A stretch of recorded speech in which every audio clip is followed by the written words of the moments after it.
mu gihe rero intambara hagati ya isiraheli na Palestine ikomeje, ubuhanuzi buri gusoza kuko tubisoma muri Bibiliya neza, uko ubuhanuzi bugenda busoza.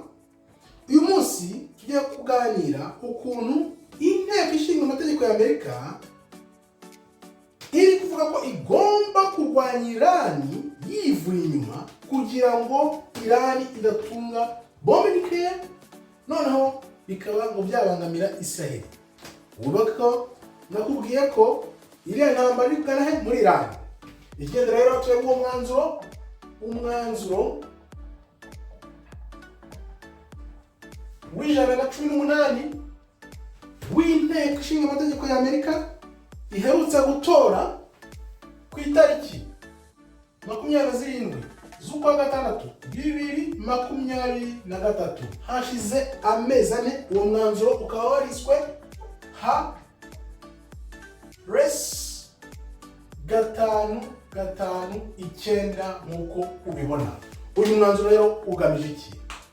Nk'uko maze kubivuga, Amerika na Isiraheli bari mu mugambi wo gukora intambara yo gusenya Irani, kuko Irani ibangamiye umugambi wabo wa Satani.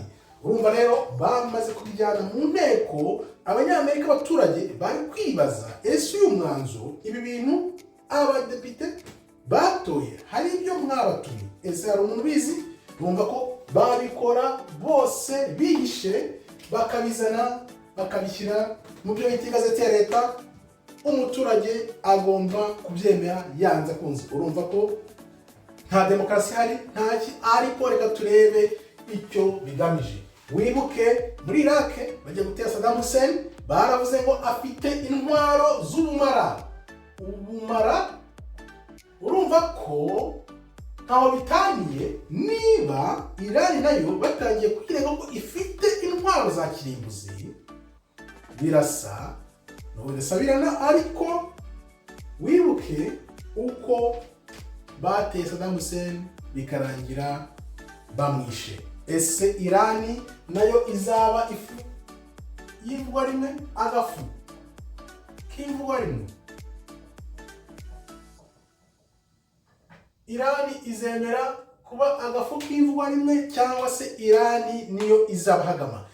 Dukurikije ubuhanuzi rero, tuzi ko Irani iri mu bihugu bizahagama umugambi wa Satani. Burya Imana uko ikora, Imana ishyiraho ubuyobozi n'ubutegetsi hirya no hino, ariko iteka ryose Imana yari ifite akanzu iba yaraciye kugira ngo ubwoko bwayo bunyuremo. Irani rero n'Abarusiya n'abandi bose bazarwanya umugambi kugeza ubwo ubwoko bw'Imana buzagaragarira buri wese ti ni bande. Ugishidikanya, utumva ibintu byanze bikunze kutubisobanurira, soma Bibiliya wivanye imitekerereze y'abazungu bagushyizemo, wumve ubwoko nyabwoko bw'Imana ni bande. Biri muri Bibiliya biranditse kumweru n'umukara, ubisomye udafite iyo myumvire y'abazungu uhita ubibona uwo mwanya. Hari ubwo twebwe twibwira ngo buri wese ashobora kubibona, ariko wenda bishobora kuba ubuntu twagiriwe kugira ngo tubibone, tubibwire abandi, ababyakira babyakire, utabyakiriye azibonera, kuko biri bugufi kugira ngo bisoze. Abemera batabonye n'abemera babonye, hahirwa uwemera atabonye. Iri ijambo ry'Imana rikubwira ubwoko bw'Imana ni bande. Ngaho kanguka ushaka ubwoko bw'Imana, hato ujye mu buhanuzi nyabwo. Kuko wibuke, hari ikibazo maze isi nibaza, kuki abantu imyumvire y'ibi bintu ijijwa muntu? Nukubera ko hari ubuhanuzi bubiri bubangikanye. Hari ubuhanuzi bubiri bubangikanye. Hari ubuhanuzi bw'ikinyoma, hakaba n'ubuhanuzi bw'ukuri. Kuko byombi uko ari bibiri, iyo ubikurikiye ukareba, bijya guhura cyangwa gusa, kubera ko Satani wibuke yigira marayika w'umucyo utarebye neza. Hari inangi bijya binjijwa neza ushobora kwisanga wakurikiye ubwo buhanuzi bw'ibinyoma, kuko dufate nk'urugero ruriya rusengero rugiye kuzubakwa i Yerusalemu. Dufate ku rusengero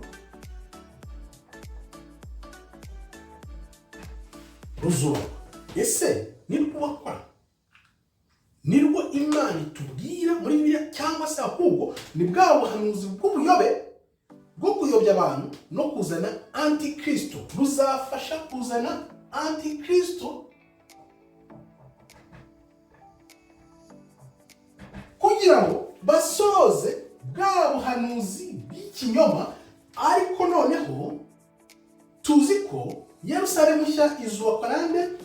Ubuhanuzi bw'ukuri buzaba bushingiye kuri Kristo. Ahangaha niho nanjye nicara atekereza nkabona ko urebye nabi gahunda za Satani n'imitekerereze ya Satani ushobora kwisanga wabivanze, kuko Satani yigira marayika w'umucyo. Biranditse, Satani yigira marayika w'umucyo. Kanguka, benshi bavuga ubuhanuzi butandukanye, ariko mu buhanuzi uvuga cyangwa ukora utazi ko abirabura ari bo bwoko bw'Imana, ni ukuvuga ngo n'ibyo wigisha byose zero.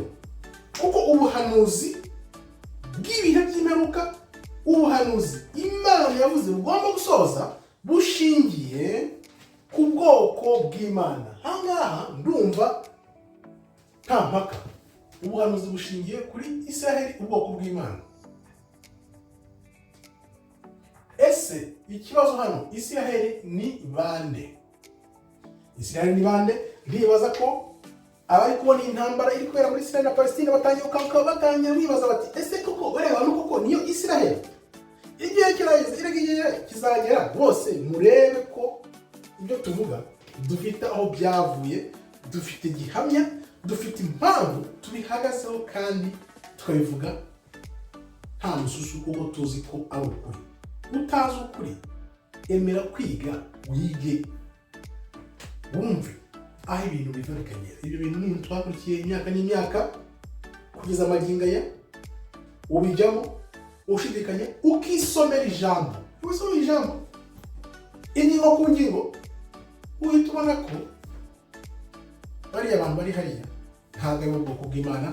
Ukurikije umuryango wa Nowa, ushobora gukurikiza umuryango wa Nowa, uhita ubona neza ko bariya abantu atari bwo bwoko bw'Imana. Bigiye kuza rero hanze byigaragaze, n'utabona azabona icyo gihe. Uyu mwanzuro rero 118 ukaba uvuga uti, ntibishoboka ko Irani yatunga bombe nucleaire, tugomba kuyirwanya twivuye inyuma, tugafasha ubusugire bwa Isiraheli. Isiraheli barabita Israelis, Jewish, umuntu ushaka kuba nk'ubwoko bw'Imana, umuntu ushaka kuba nk'ubwoko bw'Imana.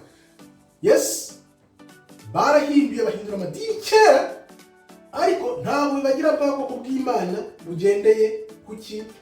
Ku maraso. Ubwoko bw'Imana ni mu maraso. Barahinduye nyine, biha kiriya gihugu, basanga bari Palestina. Abapalestina nabo baragifasha atari icyabo, akaba ariyo mpamvu bahora barwana. Umwe avuga ati ni icyanjye, rukabura gica, kubera ko barwanira igihugu kitari icyabo. Barwanira igihugu kitari icyabo, niyo mpamvu ubona bahora bicana. Bagomba kwicana. Noneho uriya mugambi wo kwagura Isiraheli bakayigira nini, ko nabiberetse ubushize, ukazasozwa bariya abantu bari muri Isiraheli biyise ko ari ubwoko bw'Imana, ariko tuzi ukuntu bazahava, ko bazahavanwa n'ukuboko gukomeye kw'Imana. Ni gusoma mu ijambo, twebwe dukurikira ijambo ry'umwimerere bivuga uko bizagenda. None niba wumva Kristo azaza arwana nande? Niba Kristo azaza arwana nande? Kristo azaza arwana nande? Yabyandika hano, Kristo azaza arwana nande? Ese azaba yirwanya cyangwa azaba arwanya Satani yimitse nk'ubwoko bw'Imana? Tuzi ko azaza bamutegereje hariya mu kibaya cy'Imegido, ngo bashake kurwana nawe. Ese wazarwana na Kristo kabishobora? Ahubwo kanka kuko naza yaje nk'umwana w'intama avuka, ariko nagaruka azagaruka nk'intare ya Yuda, nta kubabarira, azaza ashyira hasi imigambi ya Satani yose. Tukaba turangiza tugira tuti rero twibaza, ese Irani bazayotsa bakoresheje bombe nucléaire? Iriya ntambara bashaka kuri Irani nukubera iki? Ese Irani izashobora kwihagararaho n'ibindi bihugu bishyigikiye? Kubera iki bashaka Irani? Ubushize nabivuzeho nuko Irani iri mu bihugu nka bibiri bisigaye bitarajya mu mugambi wa Satani, kandi ibintu by'ubuyobozi bwa Satani bugomba gukwira isi yose, nta n'uyu n'umwe uvuyemo. Irani rero irabyitambika, ubona ko iri yonyine bayifatiye ibihano birananirana, kugeza naho bashaka kuyinegosya ariko biranga. Wibuke amasezerano ya 2015, amasezerano Obama basinye, Trump akaza akayavamo. Ndibaza yarabaye muri 2015 hafi aho ngaho, noneho amasezerano bakongera bakayavamo, bivuze ngo biriya byose ni uburiganya. Bagasinya bakaba amamiliyari n'amamiliyari, undi akaza agahita bivamo. Ni ukuvuga ngo ni gahunda Trump. Abantu bibeshe ngo Trump ntabwo ari kumwe n'abariya bantu, yewe nabihamije bakujya ko ari kumwe nabo. Urumva ko ni gahunda bapanga y'ibihe birebire.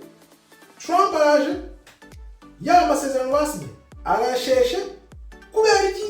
Imyaka 5, 7, 10 uyu munsi, kugira ngo bizagaruke Irani bivuga biti Irani ntushobora kubaka bombe nucléaire.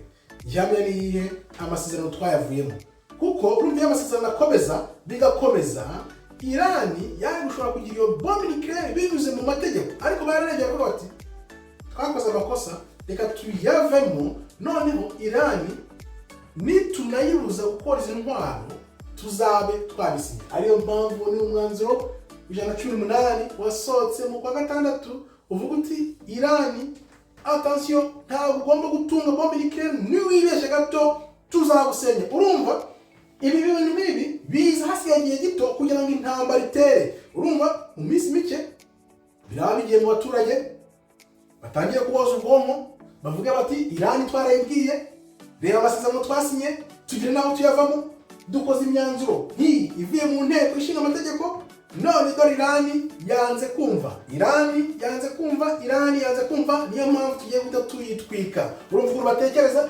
bagategura abantu mbere y'ibihe, noneho binyuze no mu mapuro ku mugaragaro, ku buryo n'umuturage ubishidikanyaho ajijwa agasobanukirwa ibyo ari byo. Nuko Satani akora, ariko tuzi ko Irani izabahagama.